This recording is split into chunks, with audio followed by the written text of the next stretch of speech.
Pourquoi Dieu permet-il des tremblements de terre, tornades, ouragans, tsunamis, typhons, cyclones, glissements de terrain et autres catastrophes naturelles? La tragédie du tsunami en Asie fin 2004, l'ouragan Katrina au sud-est des États-Unis en 2005 et le cyclone au Myanmar en Birmanie en 2008 on en mené beaucoup à remettre en question la bonté de Dieu. Il est regrettable que les catastrophes naturelles soient souvent appelées actes de Dieu, alors qu'on ne porte pas au crédit de Dieu les années, décennies, voire siècles de bonnes conditions météorologiques. Dieu a créé l'univers et les lois de la nature. Genèse 1.1. La plupart des catastrophes naturelles sont une conséquence de ces lois.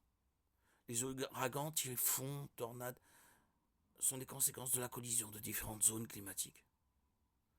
Les tremblements de terre sont le résultat de la dérive des plaques tectoniques. Les tsunamis sont provoqués par un séisme sous-marin. La Bible proclame que Jésus-Christ est souverain sur toute la nature. Colossiens 1, 16, 17. Dieu pourrait-il empêcher les catastrophes naturelles? Absolument. Influence-t-il parfois la météo? Oui, comme nous le voyons dans Deutéronome 11, 17 et Jacques 5, 17, Nombre 16, 30, 34, nous montrent que Dieu provoque parfois des catastrophes naturelles pour juger le péché. L'Apocalypse décrit de nombreux événements qu'on pourrait certainement qualifier de catastrophes naturelles.